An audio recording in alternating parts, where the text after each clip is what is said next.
Amen. Maraming salamat po sa ating LWBC Sanctuary Choir sa isang napakagandang special number. Well done, my child. Amen? Yan. So isang mapagpalang hapon po sa bawat isa. Naniniwala po tayo ang Sunday afternoon ay Sunday pa rin. Amen?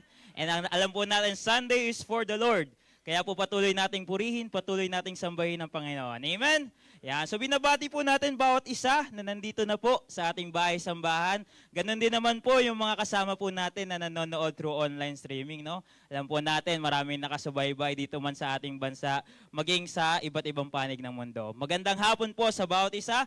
So ngayon po mag-umpisa po tayo. Inaanyayahan ko po bawat isa, lahat po tayo tumayo. Mag-umpisa po tayo sa ating pahayag ng puso sa pagsamba at panawagan sa pagsamba. Ating pong i-recite Roma 12, talata 1. Ready? Begin. Kaya nga mga kapatid, ipinamamanig ko sa inyo, alang-alang sa mga kahabagan ng Diyos, na inyong iharap ang inyong mga katawan na isang haing buhay, banal na kaaya-aya sa Diyos na sa inyong katampatang pagsamba. Ngayon naman po ang ating pahayag ng puso sa pagsamba. Ready? Begin. Sasambahin ko ang Diyos sa espiritu at katotohanan. Sasambahin ko ang Diyos ng may malinis na puso at kalooban. Sasambahin ko ang Diyos sa pagpupuri at awitan. Sasambahin ko ang Diyos ng may mataas na paggalang.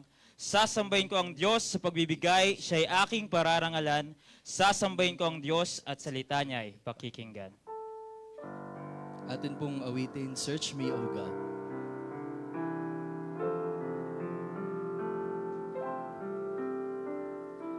Search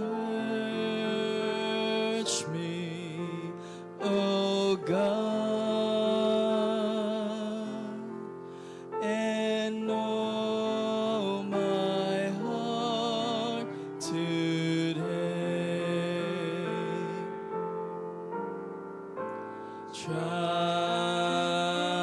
me, O Savior.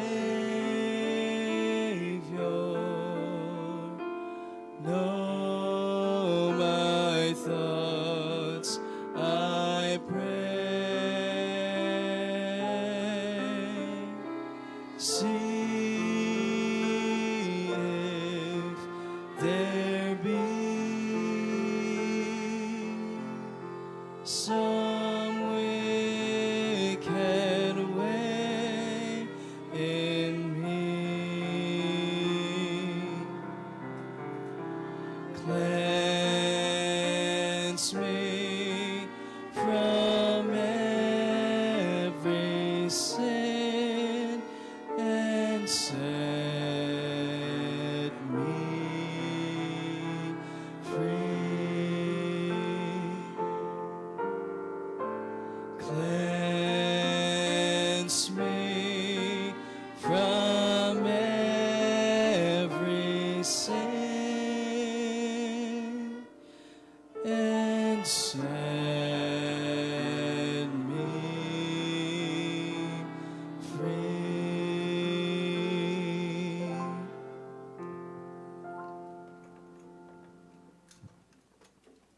For our scripture reading, we will be reading from the book of Proverbs chapter 25, verse 1 to 12. Sundin niyo na lamang po ng iyong mga paningin. Verse 1. These are also Proverbs of Solomon, which the man of Hezekiah, king of Judah, copied out. It is the glory of God to conceal a thing, but the honor of kings is to search out a matter. The heaven for height, and the earth for depth, and the heart of kings is unsearchable. Take away the dross from the silver, and there shall come forth a vessel for the fine. Take away the wicked from before the king, and his throne shall be established in righteousness. Put not forth thyself in the presence of the king, and stand not in the place of great men. For better it is that it be said unto thee, Come up hither, than that thou shouldest be put lower in the presence of the prince whom thine eyes have seen. Go not forth hastily to strive, lest thou know not what to do in the end thereof, when thy neighbor hath put thee to shame. Debate thy cause with thy neighbor himself, and discover not a secret to another, lest he had heard it put thee to shame, and thy infame turn not away. A word fitly spoken is like apples of gold in pictures of silver, as an earring of gold and an ornament of fine gold, so is a wise reprover upon an obedient ear. Purihin po ang Panginoon sa pagbasa po ng kanyang salita. Tayo po'y mandaliang manalangin. Lord, Ama namin, Diyos na makapangyarihan sa lahat. Maraming salamat, Panginoon, sa hapon ng Panginoon na pinagkaloob sa aming Panginoon. Maraming salamat, Panginoon, sa pagkakataon, Panginoon, na kami po'y makapagpuri at pagsamba, Panginoon, sa inyo, Panginoon. Panginoon, dinadalangin ko po, Panginoon, ang aming pong Tatay Bishop, Panginoon, patuloy mo siyang bigyan ng kalakasan, Panginoon, wisdom, Panginoon, sa pangal po ng inyong salita, Panginoon. Gawin po, good health po lagi, Panginoon, sa kanya, Panginoon. Gawin po sa aming resident pastor na si PNG, Panginoon, patuloy siyang pagpalain, Panginoon. Gabayan po lagi, Panginoon, sa ministry na pinagkatiwala niyo po sa kanya, Panginoon. Gawin po, Panginoon, sa buong service, Panginoon, sa hapon na ito, Panginoon, sa orchestra, Panginoon, sa mga awit, Panginoon, at sa audio team, Panginoon, naway, Panginoon, ang aming internet connection, Panginoon, hindi ito maging hadlang, Panginoon, sa mga manonood, Panginoon, upang makapakinig, Panginoon, ng inyong salita, Panginoon. Maraming salamat, Panginoon, sa hapon na ito, Panginoon, at gayon din po, Panginoon, sa mensahero po ng inyong salita, Panginoon, na gagamitin niyo po mamaya, Panginoon, sa pulpitong ito po, Panginoon. Maraming salamat po, Panginoon, sa hapon na ito, Panginoon, naway, Panginoon, ikaw po ang maitaas, may dakila at mapurihan, Panginoon, sa oras na ito. Maraming salamat po sa lahat sa inyong pagmamahal po sa amin. In Jesus' name we pray. Amen.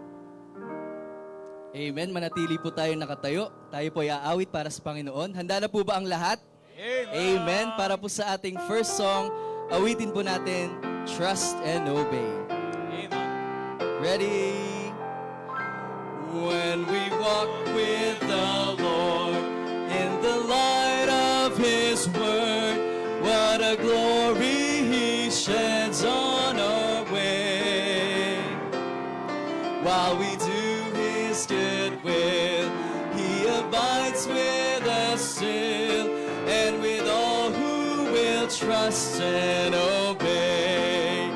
Trust and obey, for there's no other way to be happy in Jesus but to trust and obey. Not a burden we bear, not a sorrow we share, but a toil He doth richly repay. Not a grief for our loss, not a frown nor a cross, but is blessed if we trust and obey. Trust and obey, for there's no other way to be happy in Jesus but to trust and obey. Then in fellowship sweet, we will sit at His feet, or we'll walk by His side in the way.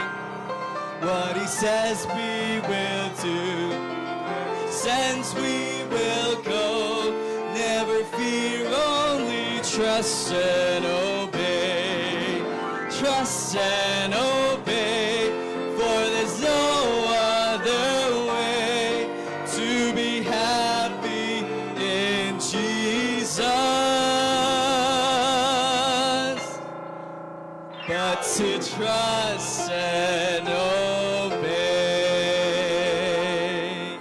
Amen. Para po sa ating second song, awitin po natin, There Shall Be Showers of Blessing.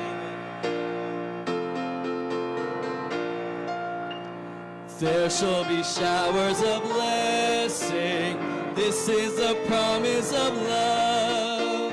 There shall be seasons refreshing, sent from the Savior above. Showers of blessing we need. Mercy drops round us are falling, but for the showers we plead. There shall be showers of blessing, precious reviving again. Over the hills and the valleys, sound of abundance of rain.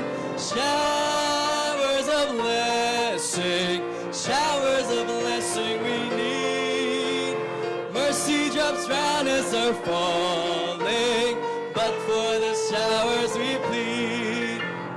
There shall be showers of blessing, send them upon us, O Lord. Grant to us now a refreshing, come now and honor thy word. Showers of blessing we need. Mercy drops round us are falling, but for the showers we plead. Amen. Great singing po. Maaari na pong umupo ang bawat isa. Ayan po, this time, bagamat wala po tayong bisita, wala po kaming natanggap dito na visitor slip, baka po meron po tayong nakaligtaan po dyan. Meron po ba tayong first time visitor sa hapong ito? Bagamat lahat po tayo ay palagi po na nagkakasama, tayo po tayo. I-welcome po natin ang bawat isa as we sing the song, Ligaya ng Buhay. Amen. Ligaya ng buhay. Kamayan po natin ang bawat isa. Ikuti po natin ang bawat sulok ng church na ito. Ligaya ng buhay, kung siya'y manunubos mo, babaguhin ang iyong buhay. Kung siya'y makamtan,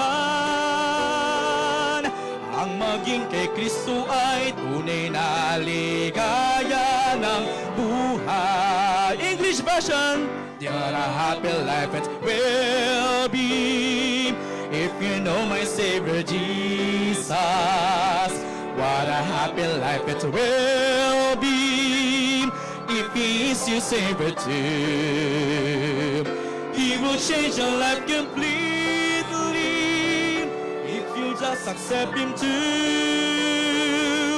Just receive Him plans today and you'll have a happy life with Christ.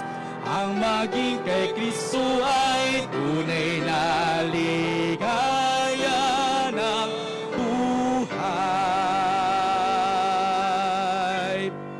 This time, bago tayo po ay dumako sa ating pagkakaloob, hayaan niyo po muna akong basahin mula po sa aklat ng Matthew chapter 6, verse 33.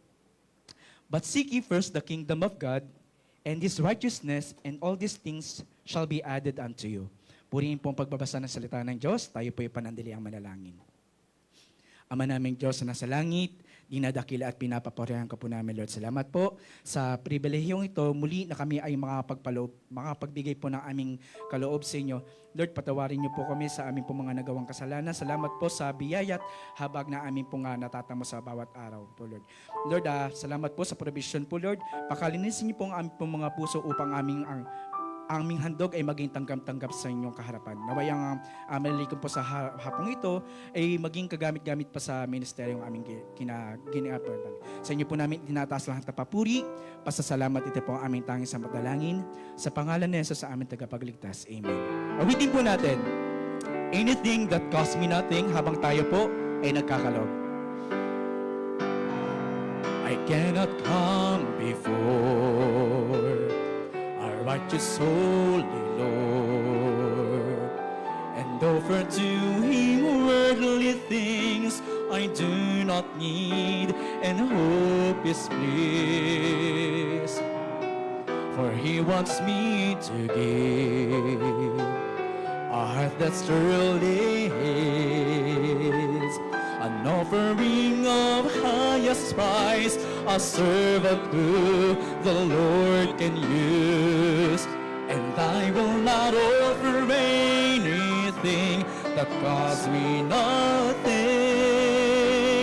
I'll place before Him nothing less than my very best. And if I'm called into sacrifice, it will be worthy of my cries. I will not offer anything that costs me nothing. Anything that costs me nothing.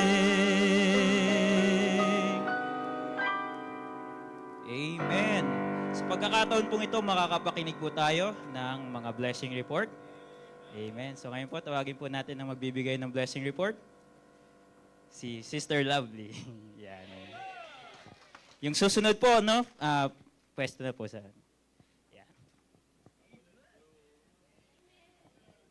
Hello po, church. Magandang hapon po sa inyong lahat. Hayaan niyo po akong magpatotoo ng kabutihan po ng Diyos sa buhay po ng family namin. Mababaw po kasi yun. Actually, kantahan pa lang po. Naiiyak na po ako kasi sobrang papasalamat po sa Panginoon sa blessing na binigay niya po hindi lang po sa akin, kundi sa buong family ko po. Since pandemic po, hindi po talaga kami pinabayaan ng Lord dahil pagka 5 years na po akong walang trabaho. Hindi ko na po napapractice yung profession ko hanggang nagkaroon po ako ng anak. Pero hindi po talaga kami pinabayaan ng Lord dahil binigyan niyo po kami ng small business po. Nag-start po kami sa Batangas. Kaya pinagpapasalamat ko po sa Panginoon na habang lumalaki po kasi si Seb, nagkaroon po ako ng desire sa heart ko na bumalik na po ako sa work. Pero iba po talaga yung plano ng Lord. Kung paano niya po ipakita yung kabutihan niya sa akin, sa family po namin. Yung desire ko po, hindi po yun yung pinangyari niya, kundi yung pong plano niya, yung binigay niya po sa amin, mag-put up po kami ng small business sa harap ng bahay, which is accessible po sa aming lahat. Tapos, malaking blessing po na nandito na po si Brother Dan. Sikat na po si Brother Dan, si manabarista ng Sampaloc, Manila. Yun po. Kaya sa totoo po, nung opening day po, pinagpapasalamat ko po sa Panginoon na gumaling po si Seb. Kasi nung opening day po namin, 3:30 p.m., 39 po yung lagnat niya. Sabi ko po kay Mama, huwag na lang tayo mag-open kasi baka yung kape tubig yung mabigay ko. Kasi yung isip ko po, syempre may sakit po yung anak. Bilang nanay po, hindi ka po mapapakali. Blessing po kasi the other day, nung tinanong po ako ni Dan kung mag-open, sabi ko, dalhin muna po namin si Seb. Ang blessing po nung hapon po, gumaling po si Seb. Kaya nakapag-open po ulit kami kinabukasan. Ayun po, sabi ko po sa family ko, okay lang kahit konti lang yung bumili. Basta makakita po kami ng kakilala namin na bumili. Pero grabe po ang Lord kasi hindi lang po basta kakilala yung pinadala niya po sa amin on Thursday. Kasi family po yung pinadala niya. Buong church po yata yung pumunta sa amin ng opening day. Sabi ko, grabe, isang batalyon to ng church. Kaya doon pa lang po, hindi nyo po alam, hindi po namin kayo maisa-isa, pero grabe po yung encouragement na pinadama nyo po sa amin. At alam ko po, tinouch din po kayo ng Lord, yung heart nyo na pumunta po kayo sa amin. Ayun po, patuloy pong pakisama sa prayers nyo na lumago po yung small business na pinagkaloob po sa amin ng Lord at maging kagamit-gamit po sa gawain po ng Panginoon. To God be all the glory po. Amen. Salamat po sa kay Sister Lovely. Sa special mention din sa Yan. So blessing po talaga no yung dadagdag ko lang din po no, hayaan niyo po ako magbigay din ng blessing report. Yan. So actually matagal overdue na yung blessing report ko. Mula nung pagbaba ko gusto kong magbigay talaga ng blessing report kaso di po ako nagkaroon ng chance no. Bumaba po ako February 3 galing sa barko. So 9 months po akong nawala. Yan. So syempre sobra-sobra po yung papuri at pasasalamat ko sa Panginoon every time na bumababa po ako galing sa barko. Kasi tulad po ng lagi kong sinasabi pag bumababa ako, marami pong seaman, pagbabawan ng barko, hindi na, yung iba kulang-kulang na yung katawan kasi sobrang dami pong risk at sobrang daming danger sa barko. Pero alam po natin bilang anak ng Diyos, talagang nandiyan po yung pag-iingat niya sa atin. No? So nagpapasalamat po ako sa Panginoon sa 9 months mahigit na kontrata ko sa barko, iningatan niya po ako. Talagang, minsan po talaga marami pong bagyo sa dagat na mapapaisip ka parang gusto kong umuwi, gusto kong bumaba, pero wala ka pong magawa. Pero ang Panginoon po, siya po yung nagbigay ng safety, ng protection. Siya rin po yung nagbibigay ng comfort every time po na, alam niyo naman, mahal na mahal ko kayong lahat. So namimiss ko po talaga kayo pag ako po'y nawawala. And also yung mga ministry po. Tulad po ito, yung pagtayo ko ngayon, paging MC, salamat po ulit kay PNG na every time na bumabalik po ako, talagang open po lagi yung mga ministry po para sa akin, no? Parang nag-backslide ako ng matagal, pagbalik ko may ministry pa rin po, no? Yan. So salamat po sa ating mahal na resident pastor. Siyempre, maraming salamat din po sa ating mahal na bishop. Talagang sobra po yung pagmamahal nating bishop. Kahit po malayo, kahit po alam natin busy siya, pero he's just one call away pag kailangan po natin siya. Ganun din po sa akin pong mami, si Ma'am Maris, salamat din po, no, sa talagang laging pag-support sa kanyang pagmamahal. At syempre, ito din po yung pag-uwi ko. Bago pa po actually ako umuwi, napag-uusapan na po naming tatlo, si Preacher Nathan tsaka si Sister Lovely. Yun nga, kasi meron pong bubble and brew, 'di ba, sa Batangas.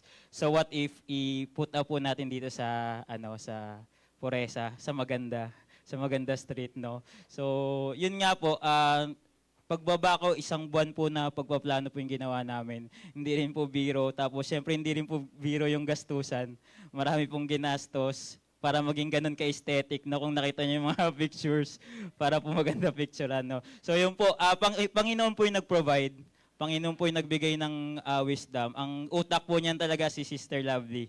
Kasi dahil sa experience niya sa Bubble and Brew sa Batangas, so ngayon po dinala po namin dito para po accessible din po sa ating lahat. Yan. And at the same time po, syempre po, para po business, di ba, para kumita, and para din po at least magamit po sa gawain ng Panginoon. Maging blessing po sa gawain ng Panginoon. So yun lang po, patuloy niyo pong ipag-pray, no, yung atin pong Bubble and Brew Manila, na patuloy na i-bless ng Panginoon at patuloy po na magamit sa kanya pong gawain. So nagpapasalamat po ako sa Panginoon. Yun lang po. And sige po, magbibigay pa po tayo ng isang slot. Sino pa po yung gustong magbigay ng blessing report? Ayan, actually 2 po. Ayan. So unahin po natin si Sister Dayan and lastly po si Mami Maan. Good afternoon po, Church. Papasalamat po ako sa Panginoon. Muli nakatayo upang magbahagi ng ang pagpapala po na naranasan ko po sa Panginoon. Actually, last month pa po ito, pero hinintay ko yung pagkakataon na maisabay na yung sa na-receive ko po ngayon. Bali, last month po, na aksidente po ako, pero minor lang po. Papasalamat po sa Panginoon kasi matagal na po akong tuwing Friday sa field ng work ko po, lagi po ako na a-assign na mapunta sa, usually Cavite area talaga. Tapos minsan may sinasama silang Alabang at Makati for collection, tsaka for pagpapareceive ng documents. Sabi kong gano'n, mabuti talaga yung Panginoon, nagpapasalamat ako sa Kanya. Ang tagal ko na sa ganitong work, ang dami ko na rin na-experience na ibang accident at saka yun na tow. Pero yung pag-iingat po niya, yun po ang na-appreciate ko sa Panginoon. So yun nga po, that time hindi ko pa po pinaalam sa parents ko po. Kasi ayoko rin po sila mag-alala. Kasi maaga pa lang nung nangyari yun. Papaalis pa lang kami. And then, ang lakas ng impact kasi sa likod kami nabangga. Halos UP yung pinakalikod niya. Tapos, yung driver, sabi niya ganun sa akin, parang gusto daw niya dalhin sa ospital. Sabi ko, Kuya, pasensya na po kung hindi ako umano agad nag-respond. Sabi ko, kasi hinahanap ko yung hook nung cellphone ko kasi may customer pa akong And then, bigla akong na-freeze, napatigil. And then, alala ko, sabi ko, nag-pray ba ako bago ako umalis? Parang ganun. And then, alala ko bigla yung preaching ni Pastor Henry last year, about go with God yata yung title noon. Nasabi niya, every time pag umaalis tayo, dapat sinasama natin yung Panginoon or nagpe-pray tayo. So, yun yung nag-ano sa akin talaga, nag-sink in. So that time, nag-pray ako, humingi rin ako ng sorry sa Panginoon. Sabi ko, hindi ako nakapag-pray kasi nakafocus ako dun sa customer talaga kasi ang dami niyang demands that time. And then, salamat sa Panginoon, wala pong bugbog sa katawan ko. And at the same time, wala ring pilay. Kasi tumama talaga yung mukha ko, tsaka yung shoulder ko dun sa sa compartment. Tapos, akala ko that day hindi na ako palalabasin. Pero tinuloy pa rin. Kaya sabi ko, okay lang po. Kaso nga lang, sabi ko ganun, medyo, dahil sa nangyari, madidelay yung schedule, yung pagpunta ko dun sa assigned area. So, hindi lahat mapupuntahan ko, hindi lahat makokolek ko. Pero hindi ko maipaliwanag. Pero lahat na puntahan ko, and at the same time, first time kong nakabalik din at the same time sa office na maliwanag pa. Kasi usually pag bumabalik ako sa office, as in gabi na talaga, kahit yung driver nagtaka, sabi niya, ma'am, sabi niya ganun, gusto niyo pang may iba pang collection na puntahan? Sabi ko, kuya, wala na, diretso na sa office. Anong oras na po ba? Sabi niya, ma'am, mag-aalas 4 pa lang po. Ha? Sabi ko ganun. Paki-check nga, napuntahan ba natin lahat? Kasi sabi ko, hindi ako makapaniwala na puntahan natin lahat. Tapos sabi niya, yes po, napuntahan natin. Tapos pinakita niya yung field report. Tapos yun nga, ang dami namin na collection, kaya nagpatas din sa sales that time.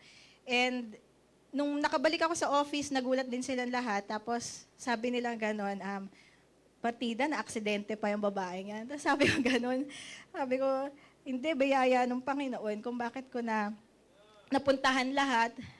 Tapos ang worry ko na lang before is, sabi ko, nako, baka kinabukasan, dun lalabas yung sakit na ng katawan ko lahat. Pero hindi. As in, wala talaga. Wala nangyari. And then, yun ang sobrang pasasalamat ko sa Panginoon sa pag-iingat niya. At saka nagpapasalamat ako sa Panginoon dahil nandyan yung parents ko po na kasama po ako palagi sa, sa prayer. And lately lang po nila nalaman nun, siguro nung umuwi ako, na-share ko sa kanila yon. Pero ang nakakatuwa, pag sa Panginoon talaga nakadepende, pag sa Panginoon tayo nakarely, hindi mo makikita yung worries, pero yung thinking na may Panginoon na tumitingin sa iyo.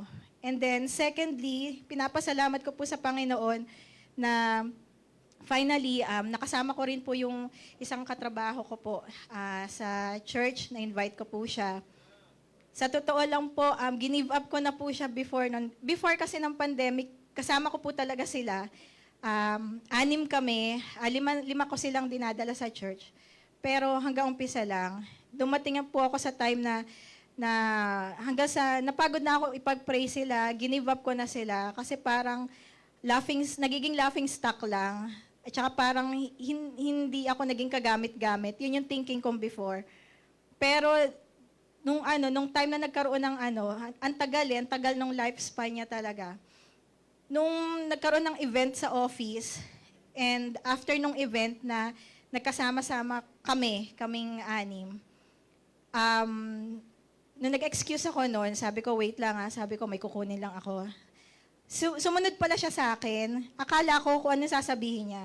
Bigla niya sinabi sa akin, Ate Din, sabi niya, next time isama mo na ako sa sabi niya ganon, sa church mo, sa pagsamba. Tapos sabi ko, hindi yung reaction ko talaga kung matutuwa ako, ganon. Hinawakan ko agad siya. Tapos sabi ko, sige, sabi ko, tawagan mo lang ako, sabi ko ganon, o i-chat mo ako. Pero totoo na to, seryoso na to Sabi niya, Ate Din, kasi kailangan na talaga Sabi ko, sige, sabi ko ganon. Tapos that night, pinag-pray ko talaga siya. Sabi ko, Panginoon, sabi ko, pag ito na po yun, sabi ko ganon, hindi ko na siya bibitawan, ipapanalangin ko na lang siya. And at the same time, yung prayer ko pa, ibabalik ko yung prayer ko na hindi lang siya yung pagpe-pray ko, silang 5 na, sabi ko ganon. And then dumating yung Sunday, na siya nag-chat sa akin, Ate Din, sabi niya, Gora ba tayo? Sabi ko, sige, tuloy tayo. 6 o'clock sharp. Sabi ko gano'n, mag-out ka na, alis na tayo, bilisan na natin, gano'n. Tapos, pagbaba ko ng office, nandun siya. Tapos sabi niya, tara na. Sabi ko, sige, sabi ko gano'n. Tapos sabi ko, may Bible ka ba? Ginanong ko, biniro ko siya, may Bible ka ba? Sabi ko gano'n. Sabi niya, binuksan niya yung bag niya, sabi niya, hindi lang may Bible, may notes pa ako. Sabi niya.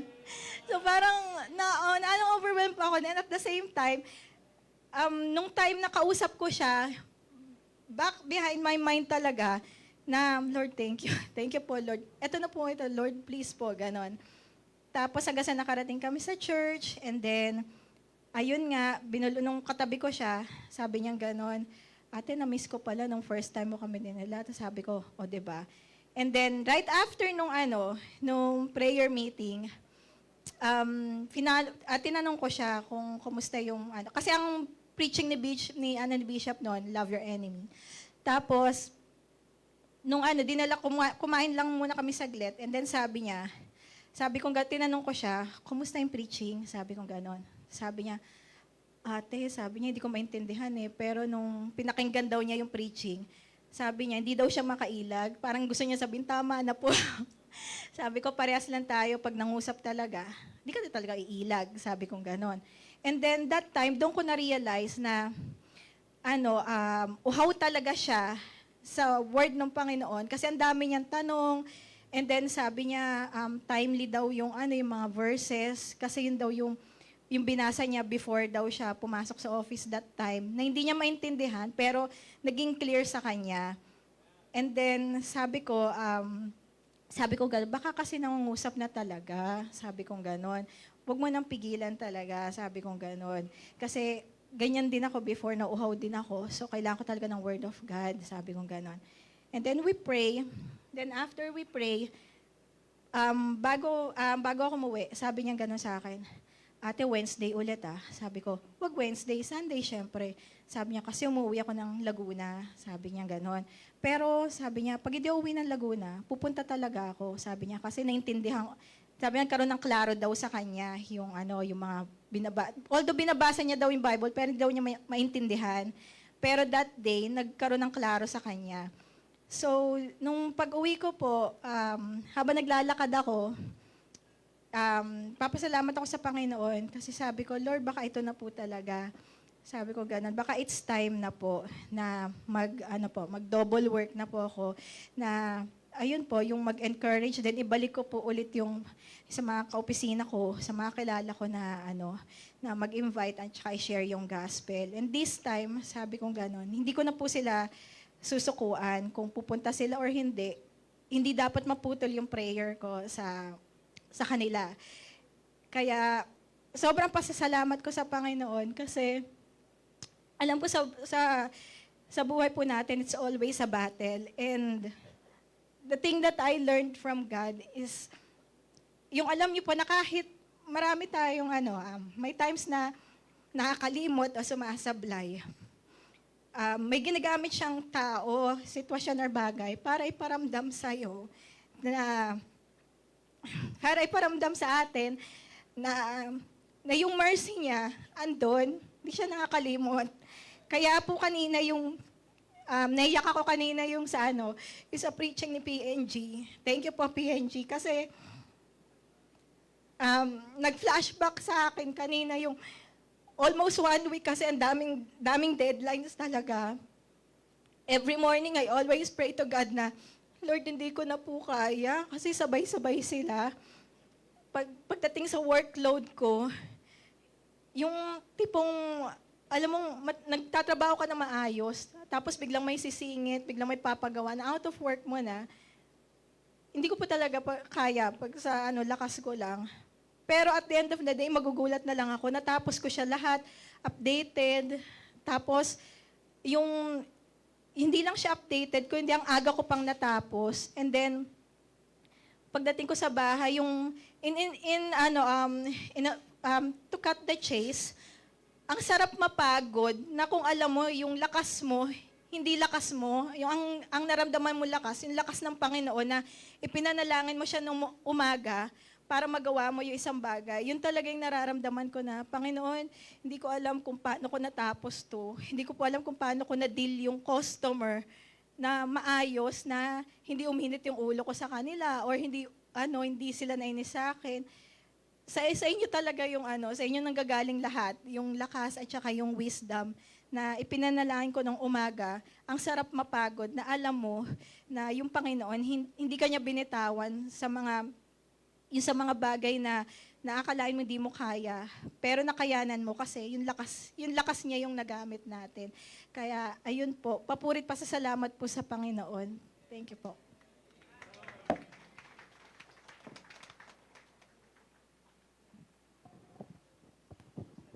Okay po. So maraming salamat po sa mga blessing report na atin pong napakinggan. And this time, sama-sama po tayo ulit magpuri sa Panginoon. Lahat po tayo tumayo. Tawagin po natin. Don't worry.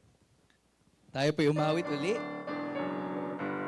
Tayo naman po ay magpahayag na ating pong pasasalamat sa mga blessings sa atin sa pamagitan ng pag-awit. Awitin po natin, Count Your Blessings. Ready? When upon life's billows you are tempest tossed, when you are discouraged thinking all is lost, count your many blessings, name them one by one, and it will surprise you what the Lord hath done. Count your blessings, name them one by one. Count your blessings, see what God hath done. Count your blessings, name them one by one. Count your many blessings, see what God hath done. Are you ever burdened with a load of care? Does the cross seem heavy you are called to bear? Count your many blessings, every doubt will fly, and you will be singing as the days go by. Count your blessings, name them one by one. Count your blessings, see what God hath done. Count your blessings, name them one by one. Count your many blessings, see what God hath done.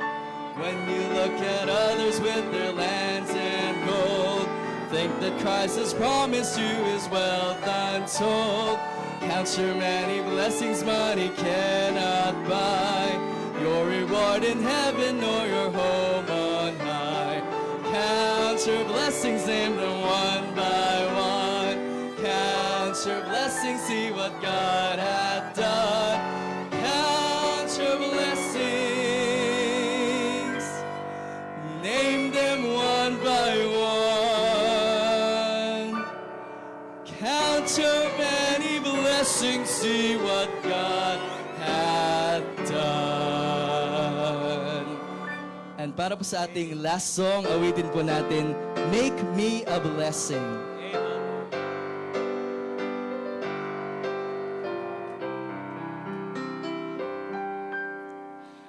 Out in the highways and byways of life, many are weary and sad. Carry the sunshine where darkness is rife, making the sorrowing glad. Make me a blessing. Make me a blessing out of my life. May Jesus shine.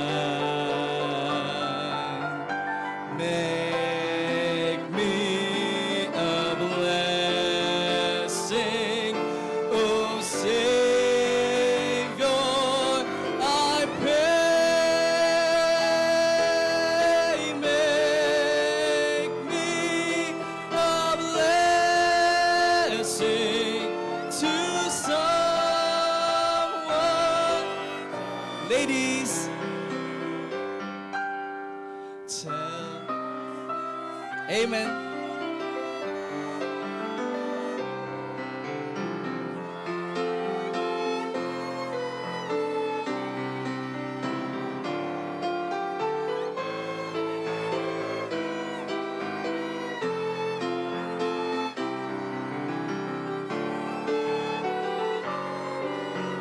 Amen. Everybody, make me a blessing. Make me a blessing out of my life. May Jesus shine.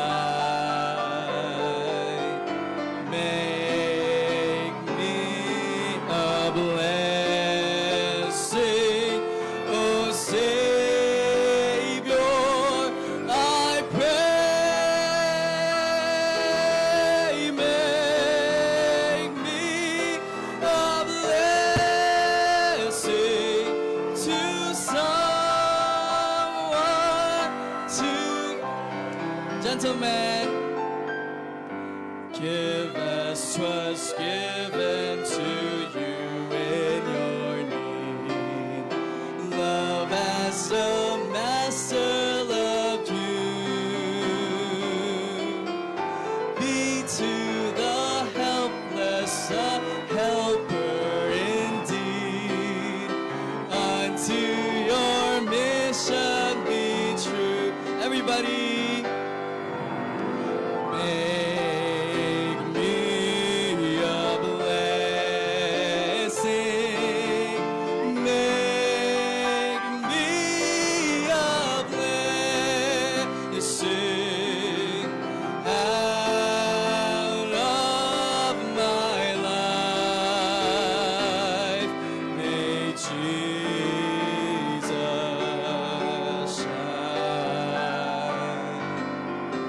Make me a blessing, oh Savior, I pray. Make me a blessing to someone today. Amen. Great singing. Maaari na pong maupo ang bawat isa. Maririnig po natin ang ating tanging bilang.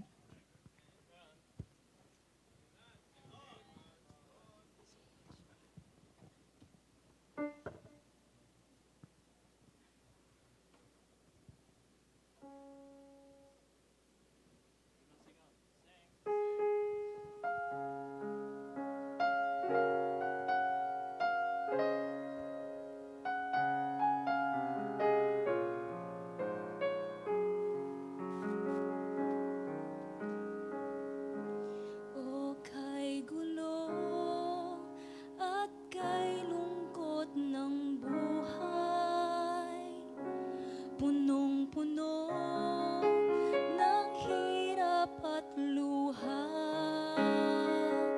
di matanaw ang pag-asa na aking hinahanap, liwanag ay aking inasam.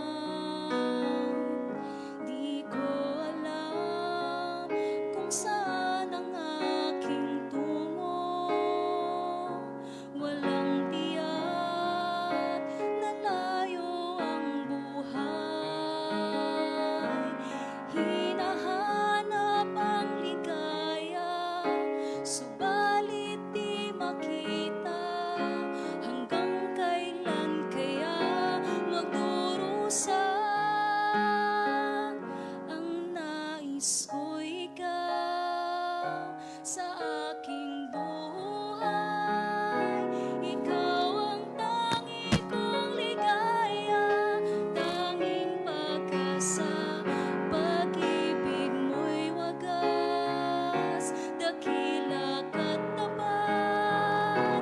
Ang buhay ko sa'yo'y mayroong katiyakan. Nasa'yo ang buhay na sagana. Nasa'yo ang liwanag kong hanap. Nasa'yo ang tunay na kahulugan ng buhay. Tunay, Jesus, ang lahat ko ay ikaw. Ikaw pa lang nagbibigay liwanag at pag-asa. Tila isang ngiti na sa aking nagniningning. Ikaw pa lang kailangan tugon sa aking dasal. Gabay at pagmamahal na walang hanggan. Ikaw pala aking Panginoon. Tanging kasagutan sa aking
Amen. Maraming salamat, Sister Kenby, sa isang napakagandang awitin, no? At ngayon po alam ko na ihanda na po ng mga awitin nating napakinggan at maging ng mga blessing report at maging yung mga pag-aawitan po natin. Iniready po na po yan para sa favorite nating lahat, and that is... Amen. So ngayon po, ibigay po natin ang ating full attention sa pakikinig na salita ng Diyos na ibibigay po sa atin ng isa sa mga gwapo nating pastoral staff. Walang iba kundi si Pastor Nolan Gatdula. Preach on, Pastor.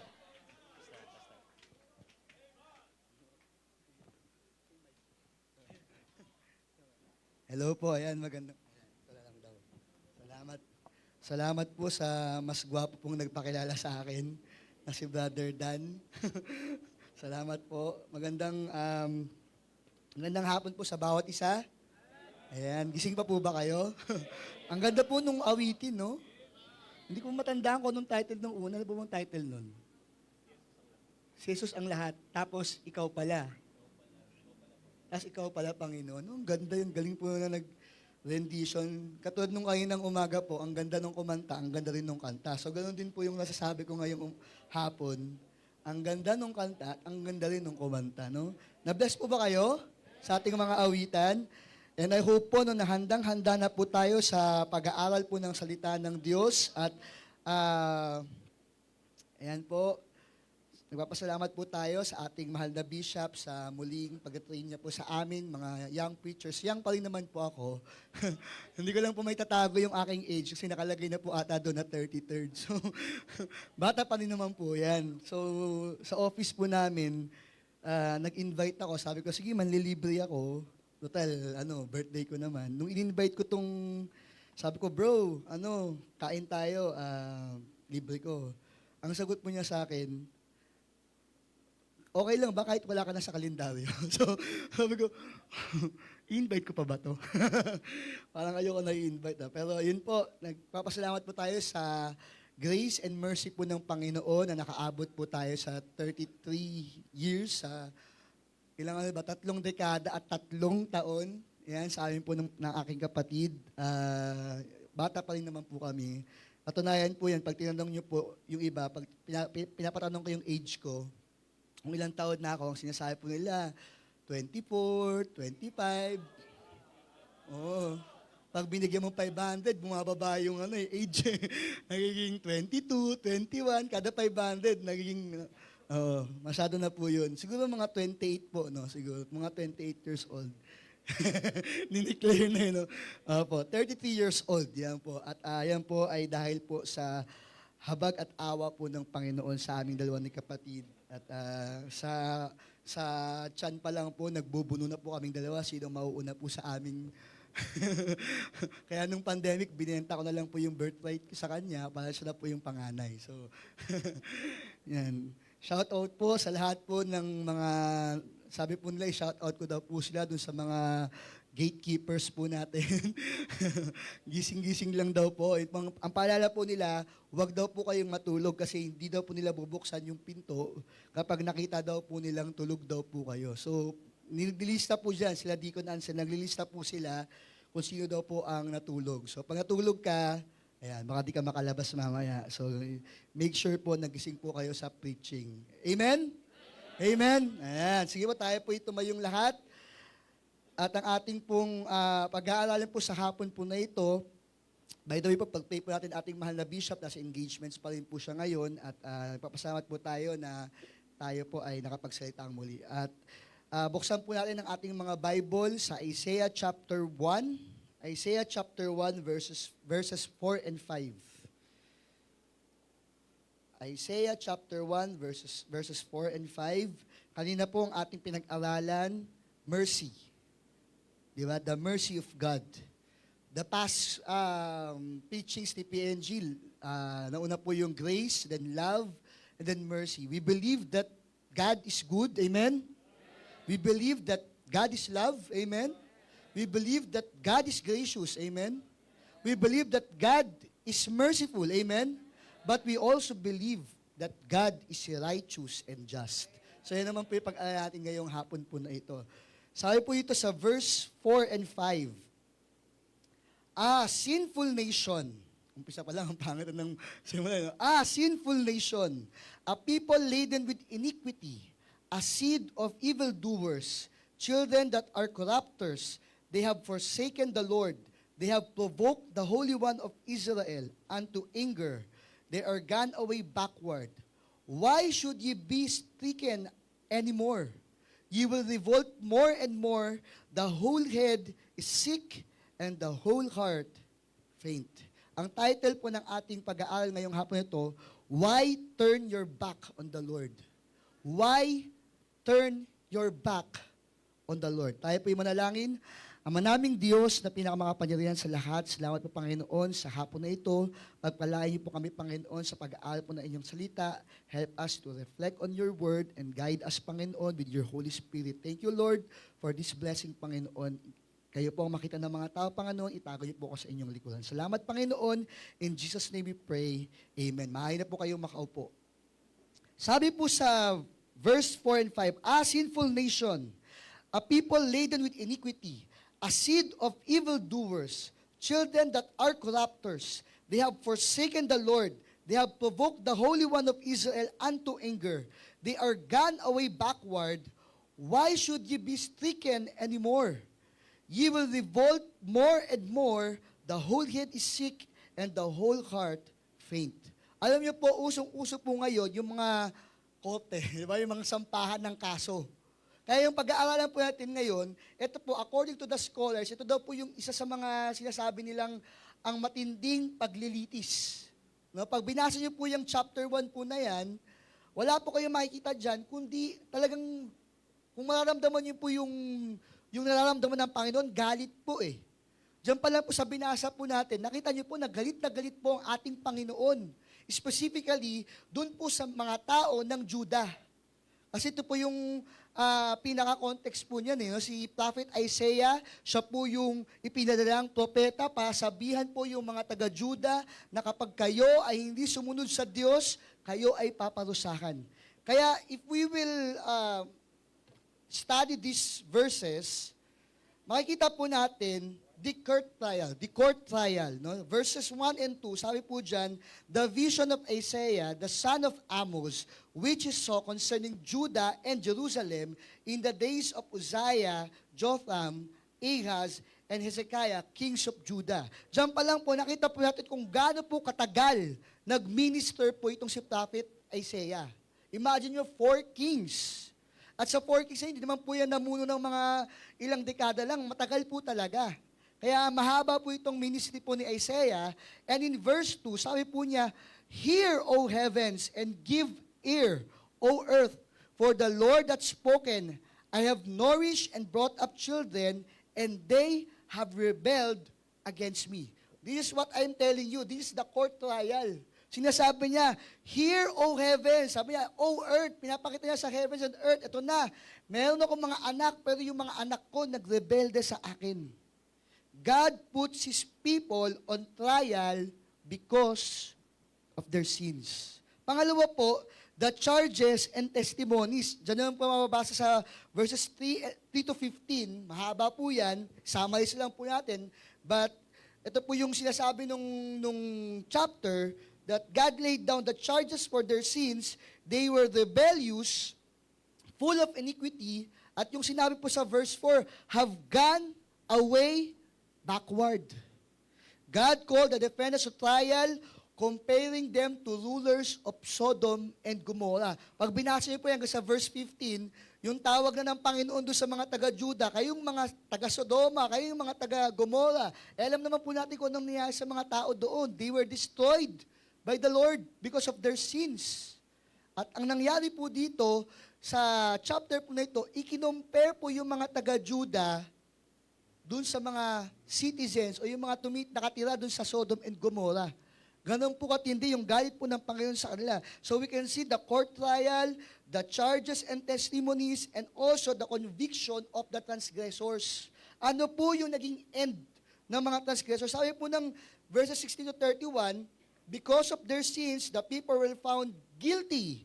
And God is asking them to either repent and follow Him or face the consequences. Lalo sa pinakadulo, sinabi po dyan na they will be purged, may matitira pong remnant at yun po yung aalagaan ng Panginoon. Ganun po katindi ang charge po ng Panginoon sa mga taga-Juda. Ganun po katindi yung sinabi po ng Panginoon sa mga taga-Juda. So, in application, kung i-apply po natin ito sa ating buhay, kaya nga po yung title po natin, isa po sa, nag-strike po sa akin dito, yung verse 4 and 5. Sinabi po sa dulo po ng verse 4, sabi niya, they are gone away backward. Sabihin po, hindi lang po backward eh. They are gone away. Napakalayo nila sa Panginoon. At ang pinakamatindi dito, tinanong sila ng Panginoon, bakit ba gustong-gusto nyo nasasaktan kayo? Why should ye be stricken anymore? Ye will revolt more and more. Sinabi niya, the whole head is sick and the whole heart faint. Grabe yung mga words na ginamit ng Panginoon na pinadala to Prophet Isaiah. Talagang kinokondemn niya po yung Judah. But if we will apply this to our lives, di ba, parang ganito rin po tayo minsan, or baka nga most of the time na tayo po, di ba, sinasabi natin, God is merciful, God is gracious. Yes, that is true. God is loving. Yes, that is true. Pero we always forget that God is also righteous and just. Hindi niya pwedeng pabayaan yung kasalanan na manatiling kasalanan yan. Because God is righteous and just. Amen?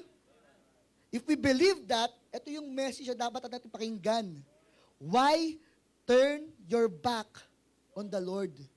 Bakit tayo tumatalikod sa Panginoon? Bakit natin kailangang tumalikod minsan sa Panginoon? Sagutin po natin, why turn your back on the Lord? Number one, when it will cause you distraction. Bakit mo kailangan tumalikod sa Panginoon kung alam mo naman na madi-distraction ka, na madi-destroy ka, na may damage na may experience ka?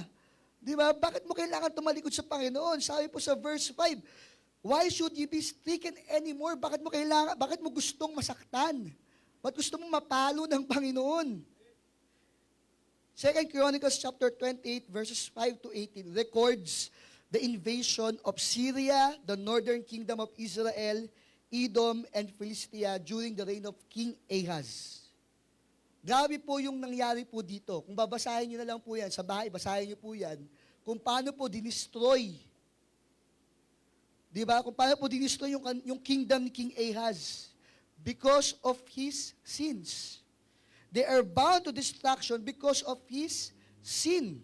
And if we will apply it to us, isa po sa causes po ng ating paglayo sa Panginoon, sin po yan. Kasalanan po. Now, kapag pinag-aaralan po natin yung sin, meron po tayong tinatawag na sin of omission and sin of commission. Hamal tema, hamal tema and parabasis, di ba? O, di ba yung sin of omission, sabi po sa James 4:17, therefore to him that knoweth to do good and doeth it not, to him it is sin. Yung alam mo na dapat mong gawin, hindi mo ginawa, kasalanan daw po yun. Sa sin of commission naman, 1 John chapter 3 verse 4, whosoever committed sin transgresseth also the law, for sin is the transgression of the law. So alam mo yung batas, dilabag mo yung batas, sin of commission naman po yun. So sin of omission and sin of commission. Yung sin of omission po, to miss the mark. Yung sin of commission, yung nag-overstep ka. Ibig sabihin, you overstep a forbidden line. So, ibig sabihin po nun, nagkamali ka. O kaya, talagang kinumit mo yung isang pagkakasala. Pero alam niyo po, sa mga churches ngayon, may isa pang sin na lumilibot ngayon Yung sin of transmission, di ba? Yung mga chismis dito, chismis doon. Hindi lang po omission, hindi lang po commission, meron na rin pong transmission. Na ginagamit ng social media, no? Para magsabi, alam mo, ganito nangyari dyan. Sin of transmission. Wala na po sa Bible yan, baka hanapin niyo. Saan kaya dito yung sinabi ni Pastor na sin of transmission, no? Mamaya sabihin ko po sa inyo anong chapter po yan. Hindi lang po sin. Pangalawa po, Satan's temptation. Though hindi sinabi po dito, we know na kaya sila nalayo sa Panginoon because of Satan's temptations. sa ating pong buhay, isa po yan sa dapat nating ingatan. Yung temptation po ni Satan. Pero always remember that the Lord knoweth how to deliver the godly out of temptations. 1 Corinthians chapter 10, verse 13, there hath no temptation taken you, but such as is common to man, but God is faithful, who will not suffer you to be tempted above that ye are able, but will with the temptation also make a way to escape, that ye may be able to bear it. Alam niyo po, isa sa manifestation na natalo ka ni Satan, yung pag-uugali po natin. Yung pananamit po natin. Yung pananalita po natin. Yan po yung manifestation na natalo ka ni Satan. Marami pong Kristiyano parang proud na proud pa, natatalo ko ni Satan. Ipinapakita pa, ay nako, hindi mo pwede akong baguhin kasi ganito ako. Oh. Ganito ako eh. Talagang si Satan nananalo sa'yo. Kung ganyan ang iyong pag-iisip. Ang matindi pa ito, paano ka makakalaban sa temptation? Wala kang sa uladong verse. Pinag-memory verse ka dyan, 11:35 pa yung alam mo. Grabe ka naman, pastor. May isa pa akong alam, Isaiah chapter 3, verse 21. Ay, grabe, Isaiah. Iba to ah. Ano ba yun? The rings and nose jewels. Oh, di ba, pastor? Oh, di ba? At least nadagdagan yung aking verse. Oh, ano ba yung sinabi nila? Napaka-ikli. Hindi mo pa alam kung ano ibig sabihin nun. Paano ka makakalaban sa kalaban kung wala ka man lang sa uladong verse kapag tinatempt ka na niya? Yan ang naging problema ng mga Israelites eh. Yung ng bayan ng Israel. Alam na nila na ang Diyos ang tama. Alam na nila na ang Diyos, nasa Diyos ang blessing. Pero umalis pa rin sila, lumayo pa rin sila sa Panginoon.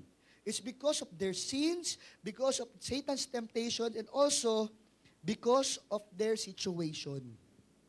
Alam niyo po, kapag meron kayong kalaban na mas malaki sa inyo, mas malakas sa bansa ninyo, matatakot ka. At yun po nangyari sa mga taga-Juda. Meron silang kalaban, mga Assyrians, yung mga king of Syria. May mga kalaban sila na talagang pag sinabi nating bansa, hindi lang to 10,000, talagang libo-libong mga kalaban. At kung ikaw ay lalaban doon, kung ikaw yung hari doon, parang, naku, kaya ko ba itong labanan? Nakalimutan po nila ang Panginoon. They have gone away backward. Kaya pinalo po sila ng Panginoon. And in our lives, di ba, sa ating buhay po, isa po ito sa nagiging problema natin, yung mga situation natin sa buhay. James 1:2, my brethren, count it all joy when you fall into diverse temptations, knowing this, that the trying of your faith worketh patience. Now, this is not temptation na ni Satan. This is about trials, no? This is about trials. Kaya nung inaaral ko po ito, isa sa nagpapalayo sa atin sa Panginoon, possibly, is your situation in life. Diba? In 2 Chronicles, chapter 15 to 16, di ba natin mabasahin yan? Ito po yung story ni King Asa. Si King Asa po, meron siya naging kalaban. No? Taga-Juda po si King Asa, at yung kalaban niya naman sa Israel, no? Yung King of Israel na si King Baasha. Opo, si Asa at si Baasha, di ba? Alam niyo po yung difference ko, no? Madali lang matandaan, ang kalaban ni Asa yung Baasha, di ba? Yung Baasha, di ba? Si King Baasha. At ano po nangyari? Nung si King Baasha po, nagte-threaten kay King Asa, ang ginawa po ito ni King Asa, lumapit po siya doon sa King of Syria. At sinabi niya, pakapit tayo magkaroon ng allegiance, ng agreement, para hindi ako matalo ni King Baasha. And you know what? The Lord is not pleased with that allegiance, with that agreement. Kasi ang sinabi ng Panginoon kay King Asa, mas lumapit ka pa doon sa, hindi mo kalahi, nakalimutan mo ang Diyos, pero doon lumapit ka pa. Kaya ano pong nangyari kay King Asa? Matindi po nangyari po sa tao na to. 2 Chronicles chapter 16 verse 12. Pa-flash na lang po. 2 Chronicles chapter 16 verse 12. Because of his situation, natakot siya, nakalimutan niya ang Diyos, lumapit siya doon sa iba, di ba? Hindi niya inuna ang Panginoon. And because of that, sabi po dito, and Asa in the 39th year of his reign was diseased in his feet until his disease was exceeding great. Yet in his disease, ito nakakalungkot po, no? He sought not to the Lord, but to the physicians. Hindi po siya napagaling ng tao, at hindi po siya lumapit sa Panginoon. Don't let pressure, persecutions, and problems lead you away from the Lord. Always remember, turning away from the Lord will do you no good. Only distraction. So yung first point po natin, di ba? Why turn your back on the Lord? When it will cause you distraction. Pangalawa po, why turn your back on the Lord when you can change your decision? We have a choice, amen? We always have a choice. Now, I acknowledge that, di ba, that we may stray away sometimes from our faith. Kasi human nature po yan eh. Human beings po tayo eh. But the message is clear. We can always return and repent. We can always return and repent. Sabi po sa Isaiah chapter 1 verse 18, Isaiah chapter 1 verse 18, sabi po niya, "Come now and let us reason together." Ang ibig sabihin po niyan, ini-invite ng Panginoon, sige, let us have a debate or let us talk about it. "Come now and let us reason together, saith the Lord. Though your sins be as scarlet, they shall be as white as snow. Though they be red like crimson, they shall be as wool. If ye be willing and obedient, ye shall eat the good of the land. But if ye refuse and rebel, you shall be devoured with the sword, for the mouth of the Lord hath spoken it." Sounds familiar? Very familiar po. Deuteronomy chapter 11 verse 27 to 28. "A blessing if you obey the commandments of the Lord your God, which I command you this day, and a curse if you will not obey the commandments of the Lord your God. But turn aside out of the way which I command you this day, to go after other gods which ye have known." From the beginning of the Israelites, of the Israelite nation, sinabi na ng Panginoon, a curse if you disobey, and a blessing if you obey. Until now, sa time ni Isaiah, sinasabi pa rin po niya yun, na kapag kayo ay nag-obey, you will eat the good of the land. If you disobey, you will be devoured by the sword. Grabe po yung ginawa ng Panginoon, no? You will eat the good of the land, and you will be eaten also. Pero this time, by the sword ng kalaban. Alam niyo po, until now, nangyayari pa rin po yan sa mga Kristiyano. From the start of the Israelite nation, sinabi na ng Panginoon ito. Pero until now, kailangan pa rin ulit-ulitin sa mga Kristiyano na if you obey, there is a blessing. If you disobey, there is a curse. There are always do's and don'ts. Even sa ating salvation, there is a choice. Either ikaw ay ampon o ikaw yung kampon. Di ba? Sa pag-aasawa, meron ka ring choice. Pwede ka maging single, but you can also marry. Di ba? May mga choices tayo eh. O, di ba? Dalawang lalaki nag-uusap. O, sabi niya, alam mo, yung aking asawa, isa siyang anghel. Sabi nung isa, ay, buti pa sa'yo, anghel. Yung sa akin, buhay pa. Alam niyo po, piliin po natin yung mga bagay na makakapag-grow po sa atin. Yung hindi yung makapaghinder ng spiritual growth po natin. O sige, pastor, isusuko ko na yung aking asawa. Hindi ang ibig ko sabihin, ha? Hindi po yan ang ibig ko sabihin. Okay? Ibig sabihin po, kapag may mga bagay na nakapaghinder ng spiritual growth po natin, isuko po natin yan sa Diyos. You have a decision. And you can always change your decision because we have a free will. Ang mahirap lang po dito, yung decision mo na, mali pa yung decision na pinili mo. Ang piliin mo, yung tamang decision. Kaya, when considering your decision, consider our life. Sabi po sa Lamentations chapter 3 verse 22, "It is of the Lord's mercies that we are not consumed, because His compassions fail not." Isipin mo yung buhay mo, awa lang ng Panginoon. Tapos hindi mo mapili ang Panginoon. Also consider our labor. Revelation chapter 2 verse 4 sa Church of Ephesus, "Nevertheless, I have somewhat against thee, because thou hast left thy first love." Ang dami mo nang nagawa pa sa Panginoon, ngayon ka pa ba titigil? Ngayon ka pa ba tatalikod? Ang dami mo nang na-invest na kaluluwa, ang dami mo na-invest na pera, ang dami mo nang nagawa pa sa Panginoon. Bakit ngayon pa? Bakit hindi nung noon pa? Bakit ngayon ka pa titigil? Kung kailan na ang ganda-gandang takbo ng ministry, ngayon ka pa magkukwit. Remember, consider your life, consider your labor. Lahat na na-invest mo, masasayang kung titigil ka lang. and also consider our Lord. Joshua chapter 24, verse 15. And if it seem evil unto you to serve the Lord, choose you this day whom you will serve, whether the gods which your fathers served, that were on the other side of the flood, or the gods of the Amorites in whose land you dwell. Sabi po niya dito, but as for me and my house, we will serve the Lord. Sabi ni Joshua, sige, bahala kayo kung anong gusto niyong piliin.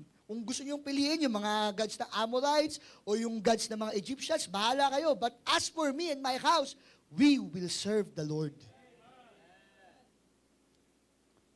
Until the life, verse 2 pa, Galatians 2:20, I am crucified with Christ, nevertheless I live, yet not I, but Christ liveth in me. Tapos bigla kang magkukwit. Akala ko ba, may ayaw ng buhay mo ang Panginoong Jesus. Tapos all of the sudden, bigla ka na lang, maiisipan mo na mag-decide ka na, ayoko na. Ang hirap. Nag-give in sa kasalanan, nag-give in sa mga situations, nag-give in sa temptation ni Satan. Be careful with what we choose. Proverbs 16:25, there is a way that seemeth right unto man, but the end thereof are the ways of death. Heed the warning of God and receive His blessing, or face the consequences. Alam niyo po, kung mananampalataya ka, susunod ka. Hindi po tayo magpapasaway. Yung iba po kasi, hindi po mananampalataya, manananggal. Tinanggal yung ministry, tinanggal yung Bible reading, tinanggal yung offering, tinanggal yung kung ano-ano, yung choir, tinanggal yung orchestra, tinanggal yung kung ano-anong bagay sa kanya, yung kanyang prayer life, tinanggal ng lahat, manananggal po ang tawag po doon. Sabitan kita ng bawang sa baywang eh. Di ba? Alam niyo po, wag po tayo maging manananggal kasi Kristiyano po tayo. Hindi po tayo manananggal. Kristiyano po tayo. Why turn your back on the Lord when you can always change your decision? Have the best decision, and that decision is the Lord Jesus. Always choose the Lord Jesus Christ.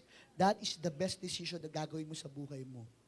Kaya why turn your back on the Lord when you can change your decision? Remember, in your decision, consider your life, consider your labor, and consider your Lord. Consider our Lord. I-consider niyo po yan sa pagde-decide po natin. And I think, sa pag-consider mo ng mga bagay na yan, ewan ko lang kung ang pipiliin mo pa, yung umalis sa Panginoon. Ewan ko lang kung ang pipiliin mo, yung tumalikod ka sa Panginoon. Ganun po yung ginawa ng mga taga-Juda. Kaya ang sabi sa kanila ng Panginoon, bakit ba gusto-gusto nyo napapalo kayo? Bakit ba gusto-gusto nyo lumalayo kayo sa akin? Nasa akin ang blessing. Ito yung ibibigay ko sa inyo. Diba? You will eat the good of the land. Pero kapag kayo ay nagrebelde, you will be devoured by the sword. Kayo ay matatalo ng inyong mga kalaban.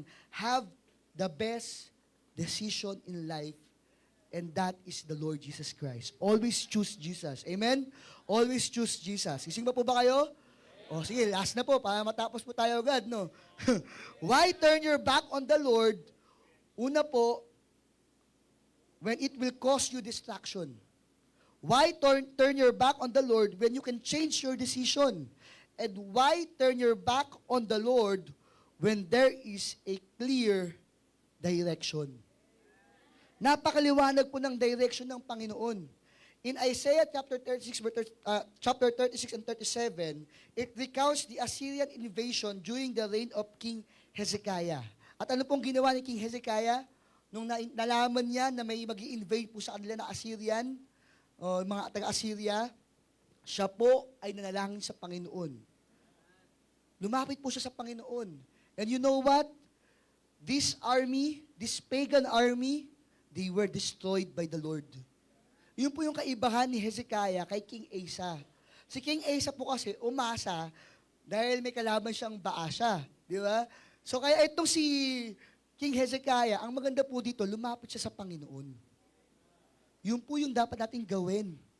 There is a clear direction. Sabi po sa chapter 1 ng ating chapter, Isaiah chapter 1 verse 16, wash you, make you clean, put away the evil of your doings from before mine eyes, cease to do evil, verse 17, learn to do well, seek judgment, relieve the oppressed, judge the fatherless, plead for the widow. Maliwanag po yung direction ng Panginoon. Because in following the Lord, there is purging. May tatanggalin sa iyo ang Panginoon. Kaya sa verses 24 and 25, pinapakitaan po tayo dyan ng dross. Alam niyo po yung dross?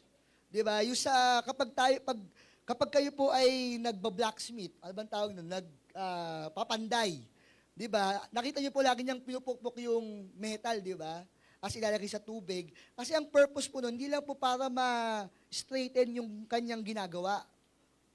Kundi po para rin po matanggal yung dross. Ano po yung dross? Ito yung mga unnecessary metal or material na hindi mo kailangan sa paggawa ng metal. So, sabi po ito, ipapurge daw yung dross, yung mga unnecessary things sa'yo. Kaya nga in purging, there is also blessing. Psalms 51 verse 7, "Purge me with hyssop, and I shall be clean. Wash me, and I shall be whiter than snow." That is blessing. Ang plano po sa atin ng Diyos, yung i-bless niya po tayo. Hindi yung tayo yung papaluin po niya. Talagang though, sa Christian life, kasama po yung chastisement. Pero ang plano ng Diyos sa atin, i-bless. Hindi yung tayo yung mapapalo niya dahil sa katigasan po ng ulo po natin. Ito po yung mga Israelites, they are hard-headed people, stiff-necked people. Di ba? Napakatigas ng ulo po nila. Pabalik-balik sa kasalanan. Pag binasa niyo yung Book of Judges, may magliligtas sa kanila na judge. Tapos pag namatay yung judge, babalik naman sila sa kasalanan po nila. Paulit-ulit po yung cycle. Kaya ang nangyari po sa kanila, na-destroy po sila. Ibinigay po sila sa kaaway because they did not heed the warning of Isaiah. Ang plano po sa atin ng Diyos, yung mapabuti po tayo. Amen? Yun po ang gusto ng Diyos po sa atin. Di ba? As a father to his son, meron po yung plano. May plano po ang ating ama sa atin. Kaya nga, di ba, ang ating mga ama, lagi tayong pinupush na mag-aral, lagi tayong, ewan ko po, kung natatandaan niyo po illustration ko po, na, di ba, yung tatay, bumili siya ng robot, at yung robot, di ba, mahilig, kapag yung robot po, nakaka-detect ng kasinungalingan. At kapag nagsinungaling ka, sasampalin ka niya, di ba? Sabi nung tatay, okay, sige, anak, pumasok ka ba sa school? Kasi gusto ng tatay, mapabuti yung anak niya eh. Gusto niya makatapos sa pag-aaral. So sabi niya, pumasok ka ba sa school? Sabi ng anak, opo. Ang ginawa ng robot, tumalap sa anak, tapos sinampal. Oh. Saan ka galing, anak? Sabi nung anak, nag-review po ako. Sabi nung tatay, ikaw anak ha, alam mo nung panahon namin, hindi kami ganyan. Lagi kaming nag-aaral, sub kami sa pag-aaral. Humalap yung robot sa tatay, sinampal yung tatay. Ito na yung nanay. Sabi ng nanay, ay, ang papogi naman na mag-ama ko. Humalap ngayon yung robot. Oh, ano. Di ba? Alam niyo po, may plano po yung ama po natin sa atin. Meron po siyang plano para po sa atin. Ang mahirap po dito, gusto niyo po masampal pa kayo ng Panginoon eh. Gusto niyo mapalo pa po tayo ng Panginoon. Why you be stricken? Di ba? Bakit niyo ba gustong mapalo? Di ba? Why should you be stricken anymore? Bakit ba gusto natin napapalo pa tayo ng Diyos? Bakit ba gusto natin yung masaktan pa po tayo? Bakit ba gusto natin yung mapaparusahan pa tayo ng Panginoon? When we can always, di ba, go back to the Lord. Why turn your back on the Lord? You know what? In God's direction, there is certainty. Sa direksyon po ng Panginoon, meron pong certainty. Alam mo naman na pag sumunod ka sa Panginoon, pagpapalain ka. That is sure. Sinabi po yan ng Bible, tinuro po sa atin yan na ating mahal na bishop. Maliwanag po yan. Pero marami pa rin pong Kristiyano, parang hindi pa rin sure dun sa tinuturo ng ating pastor, sa tinuturo ng Biblia. Sinabi na nga na pag sumunod ka, pagpapalain ka. That is clear. Di ba? Clear po ba yun? Di ba? A blessing if you will obey. That is clear. Clear direction. Pero parang hindi pa rin natin na-appreciate yung direction po na yun. Na kapag sumunod ka, pagpapalain ka. Na kapag umattend ka ng church, pagpapalain ka. Na kapag ikaw ay dinedicate mo yung buhay mo sa ministry, pagpapalain ka. Na kapag sumuporta ka sa tao ng Diyos, pagpapalain ka. Bakit pari po tayong, di ba, ganito? There is certainty in God's direction. Pangalawa po, there is control. In reality, we cannot control our lives. Yes, we have free will, pero alam niyo po, we are just human beings. Magkakamali at magkakamali po tayo. We need the Lord to put control sa ating buhay.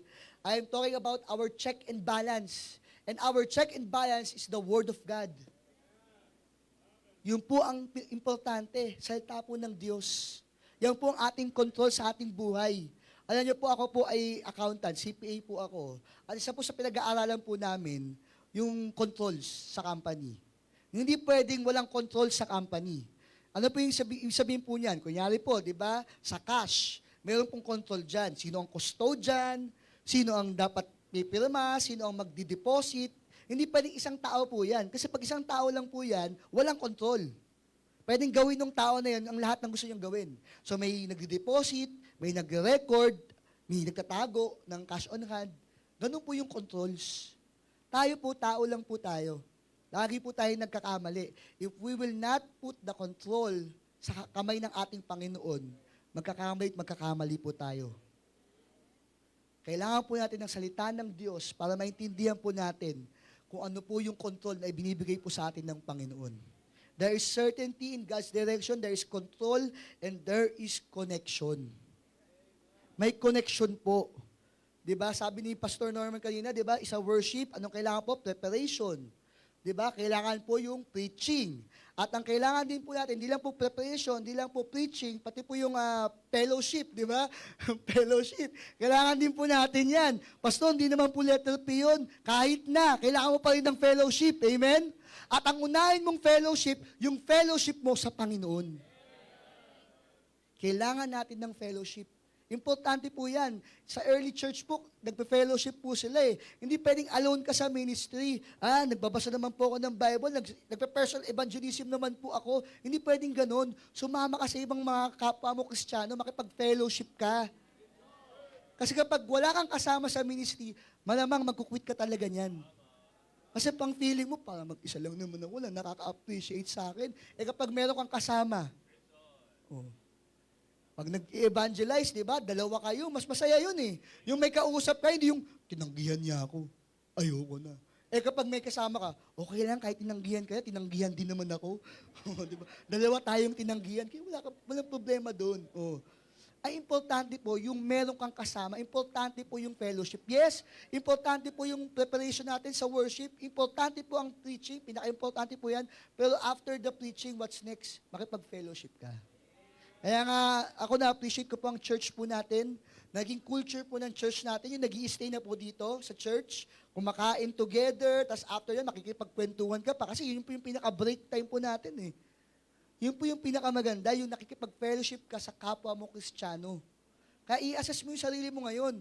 Nagkulang ba ako sa preparation ko sa worship? Nagkulang ba ako sa pakikinig ko sa preaching? O baka nagkulang ako sa fellowship? Now, wag naman puro fellowship, di ba? Wag naman pala yung fellowship. Isipin nyo talaga yung ministry. Pero sabi ko nga, ang unahin mong fellowship, yung connection mo sa Panginoon. Yun ang pinaka-importanteng fellowship. Kaya, why turn your back on the Lord when it will cause you distraction? Why turn back on the Lord when you can change your decision? Why turn your back on the Lord when there is a clear direction? Bakit natin kailangan lumayo sa Panginoon? Bakit natin kailangan, di ba, gayahin itong mga taga-Juda na lumayo sila sa Panginoon, nirebuke sila ng Panginoon? When we can always see the direction of the Lord. Now, for our conclusion, maganda po na mag-end po tayo sa ating personal reflection. Tatlong katanungan po iiwan ko po sa inyo. And I will explain. First question po, di ba, kung ikaw ba'y malayo na ba sa Panginoon, tanungin mo sarili mo, is your obedience absolute? Is your obedience absolute? Look at King Saul. Siya ay napakamakapangyarihang hari. Pero ano pong nangyari sa kanya? Sabi niya, sumunod naman ako sa Diyos. Pero in-spare niya si King Agag. Ay ba? Tama ba? O yun. Di ba? In-spare niya yung mga magagandang mga bagay. Para saan daw? I-offer niya daw sa Panginoon. At doon po siya nagkamali. Because partial obedience is still disobedience. full submission is what God requires. Kailangan po ng Diyos yung absolute obedience. Sabi po sa verse 18, "Come now and let us reason together, saith the Lord. Though your sins be as scarlet, they shall be as white as snow. Though be red like crimson, they shall be as wool. If you be willing and obedient, you shall eat the good of the land." Are you obedient to the Lord? Is your obedience absolute? And if not, there's always a chance or a choice to change your decision. Pwede ka uling bumalik sa Panginoon. At ang sabi ng Panginoon, patatawarin ka niya. Diba? Kahit gaano ka pula yung pagkakasala mo, sins be as scarlet, they shall be white as snow. Kahit gaano pa yan kapula, sabi niya, they shall be as wool. Lilinisin tayo ng Panginoon kapag tayo po ay lumapit po sa Kanya. Pangalawa po, are your offerings acceptable? Are your offerings acceptable? Remember Cain and Abel? Diba? Si Abel po, tinanggap ng Lord yung offer niya. Si Cain, hindi tinanggap yung offering niya. Ano po ang sinabi ng Panginoon kay Cain? "And the Lord said unto Cain, Why art thou wroth? And why is thy countenance fallen? If thou doest well, shalt thou not be accepted? If thou doest not well, sin lieth at the door, and unto thee shall be his desire, and thou shalt rule over him." Ang sinasabi po ng Panginoon kay Cain, kung ginawa mo yung best mo, di ba? O, di ba tatanggapin? O ngayon, i-manage mo yung nararamdaman mo. Kapag hindi mo na-manage yan, mananalo sa iyo yung pagkakasala mo na yan. Sabi ng Panginoon, sin lieth at the door. Ano pong ginawa ni Cain? Hindi nakinig sa Panginoon. Pinalago niya yung na-feel niya. Imbes na itama niya yung kanyang sarili, yung kanyang offering, ang sinisi niya yung kanyang kapatid. Are your offerings acceptable to the Lord? Sa verse 12 po ng ating chapter, sabi po dyan, "When ye come to appear before me, who hath required this at your hand, to tread my courts, bring no more vain oblations. Incense is an abomination unto me. The new moons and Sabbaths, the calling of assemblies, I cannot away with. It is iniquity, even the solemn meeting. Your new moons and your appointed feasts, my soul hateth. They are a trouble unto me. I am weary to bear them. And when you spread forth your hands, I will hide mine eyes from you. Yea, when you make many prayers, I will not hear. Your hands are full of blood." Dahil sa pagkakasala po ng mga taga-Juda, ayaw na silang pakinggan ng Panginoon. Ayaw na tanggapin ng Panginoon yung kanilang mga offerings. So you have to ask yourself these questions. Is your obedience absolute? Are your offerings acceptable sa Panginoon? And last, is your owner adored? Is your owner adored? Sabi po sa verse 3, "The ox knoweth his owner, and the ass his master's crib. But Israel doth not know, my people doth not consider."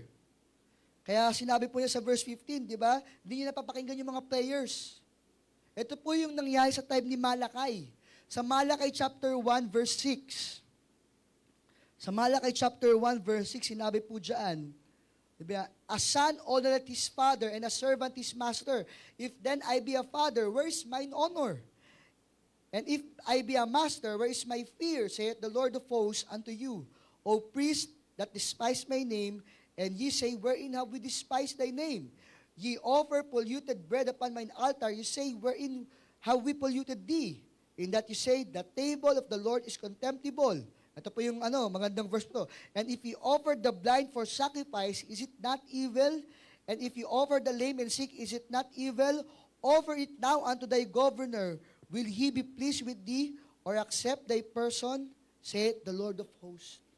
Imagine, sabi ng Panginoon, sige nga, i-offer nyo yung mga bagay na yan sa governor. Tingnan natin kung tatanggapin niya yan. Sa palagay nyo po, sa buhay nyo po ngayon, natutuwa po ba ang Diyos? Is your owner adored? You were sealed with that Holy Spirit of promise. Ang may-ari na po sa atin, Panginoon. Pero parang ang mga Kristiyano umaakto na hindi sila pagmamay-ari ng Panginoon. The ox knoweth his owner, and the ass his master's crib. But Israel doth not know, my people doth not consider. Inihalintulad sila doon sa mga hayop. Buti pa yung ox, alam yung master niya, alam yung owner niya. Pero itong mga Israelites, hindi nila alam kung sino ang nagmamay-ari sa kanila. Hindi nila alam kung sino ang Diyos nila. Hindi nila alam kung sino ang master nila. Ganon din po ba tayo? Is your obedience absolute? Are your offerings acceptable? And is your owner adored? I'm sorry. I don't want to be like these Israelites. Itong men of Judah. Na there's a clear direction. Pero doon sila pumunta sa opposite direction.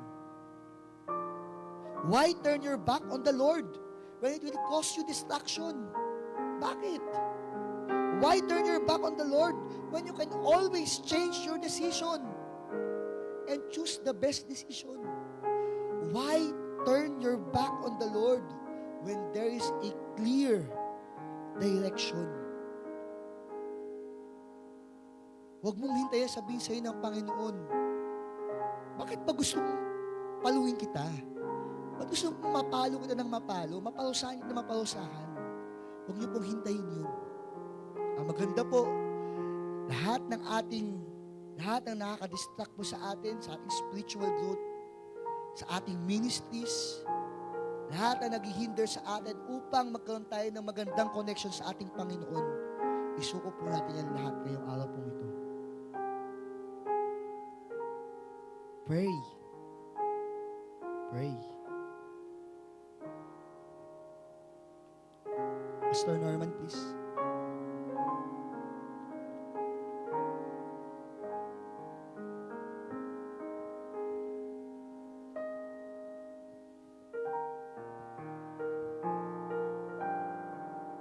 Tayo po'y manalangin. Dear Father in heaven, we thank you, Lord, for another preaching na iyo pong binigay po sa amin. Alam po namin, Panginoon, na ito pong mensahe niyo po talaga para po sa amin.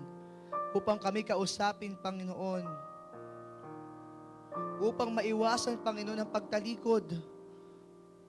Itong preaching ito, Panginoon, nagpapaalala po sa amin na hindi sagot ang pagtalikod. Kung kami man ay dumadala sa mga problema, kung kami man dumadala sa mga pagsubok, kung kami, Panginoon, ay nagkakamali, kami po yung mayroong pagkadapa, Panginoon, hindi po yan ang solusyon. Ang solusyon po ay patuloy na paglapit po sa inyo. Dahil sa patuloy po namin paglayo, Panginoon, kami po ay masasaktan. Sa aming paglayo, Panginoon, mawawala ang masayang relasyon, Panginoon. Kaya tulungan niyo po kami, Panginoon. Patatagin niyo po kami.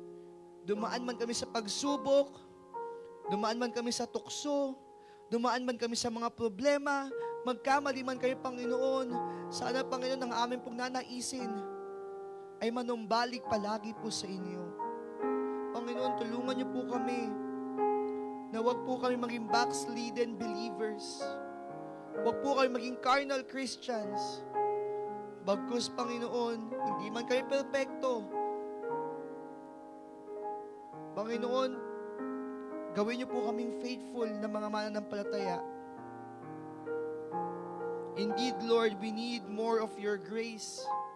We need more of your mercy. We need more of your love. We need, Lord, your forgiveness. Kaya, Panginoon, patawarin niyo po kami sa aming pong mga pagkakamali, sa aming pong panghihina, sa aming pong mga pagkukulang. Nawa, Panginoon, ay huwag naming naisin na lumayo sa inyong proteksyon, lumayo sa masayang relasyon, sa sweet fellowship with you, O God. May we choose to do the right thing. May we always see the clear direction. Your promises, sana yan ang aming pong panghawakan, Panginoon. Dahil na, Panginoon, if troubles around us increase, lalo po kaming manangan at manampalataya sa Diyos na meron po kami. Because you are always greater than our problems. You are always greater, Lord, than our troubles, than our situations. You are always greater than us, O God. May we always put our trust in you, Father. Salamat po, Panginoon, sa paalala po na aming pong preacher. Ingatan niyo po kami, ingatan niyo po ang bawat isa sa amin. In Jesus' name we pray. Amen and amen.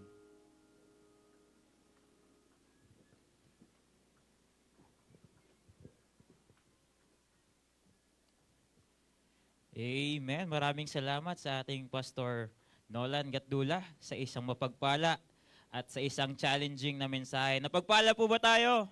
Amen. Alam ko po, busog na busog tayo sa maghapon ng mga mensahe na atin napakinggan. No, kaninang umaga, napakinggan po natin ng ating RPNG, Resident Pastor Norman Gatdula. And this afternoon naman galing sa another PNG, Pastor Nolan Gatdula. Pinagpala po ba tayo?